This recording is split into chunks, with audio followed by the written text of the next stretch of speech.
Hello, it's another tutorial I'm doing. Today we're going to look at sidechain compression. What I've done is we're going to carry on from the tutorial I did earlier using the saw chord, patch and massive. I've got a kick drum here, 4 to the floor, sounds a bit like this. Nothing too fancy, just a kick drum and the saw chords. Just to give you an indication of what things sound like without sidechain compression and what sidechain compression actually does, I'm going to play this without sidechain compression, which sounds like this.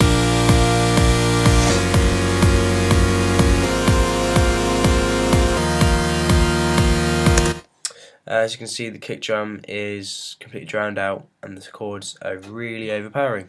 However, that all changes when sidechain compression is activated, and it sounds a lot nicer when it sounds like this.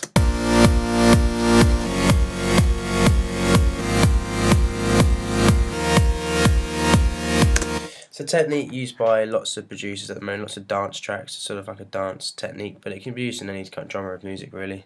And without further ado, I'll show you how to do that. So I'll just take off what I've already set up and we'll start again.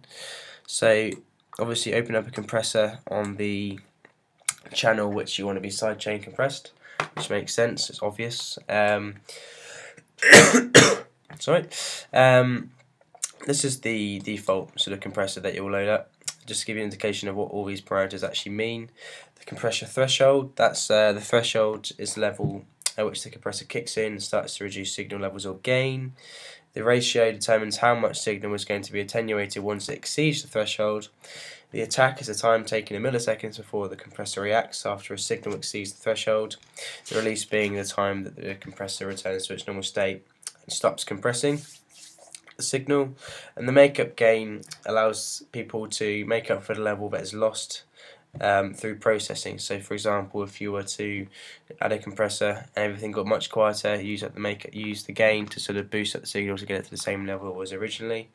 By default that's on 4 decibels, so when you apply a compressor, don't get fooled because it sounds better just because it sounds louder. It's just because this has been put up at 4 decibels, so don't do that, don't get tricked. The knee basically determines how aggressive the compressor works. A very low, sort of all the way to the left, is a very aggressive compressor, and it just acts straight away.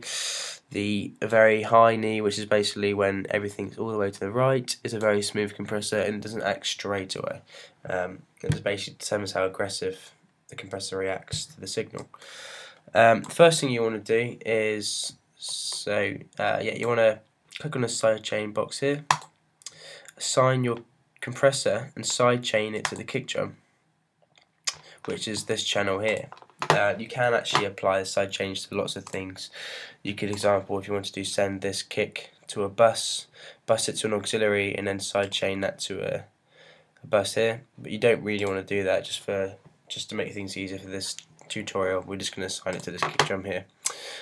Which basically means now we've sidechained the compressor will only activate once the kick drum is heard. So if you look at the decibel gain reduction meter, it should follow the kick drum. As you can see, every time the bass drum is being hit, the gain reduction meter is showing sort of a -2 decibels.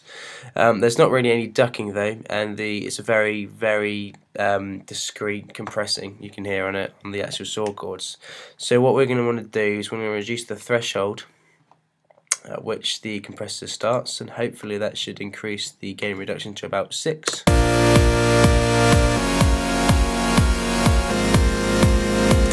Yeah, that's sounding good, although there's still not that much ducking the signals. So what we're going to do is I'm going to whack up the ratio, just for a rough guide. I'm going to whack it up to about 7, and then you should hear what that sounds like.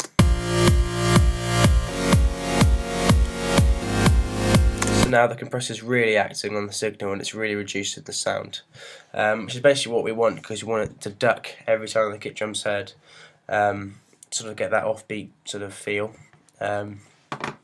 And now we want to sort of muck around with the attack and the release. First of all, I'm going to muck around with the release to just experiment to see when we start getting that sort of offbeat rhythm. So what I'm going to do is I'm going to whack it all the way up, and then I'm slowly going to reduce it until I start to hear that that offbeat rhythm.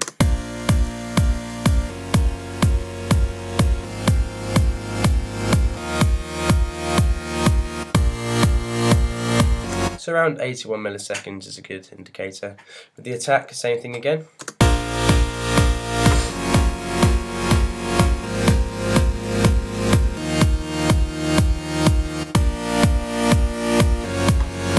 That sounds just fine.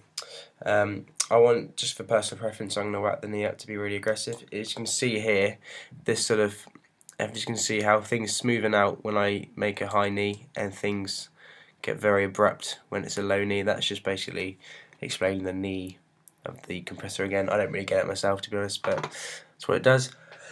Just going to reduce the ratio a bit. Probably about 6, maybe that'd be a good indicator.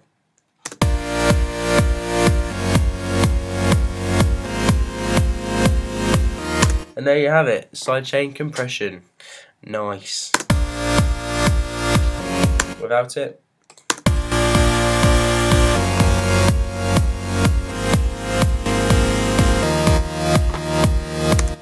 thank you for watching.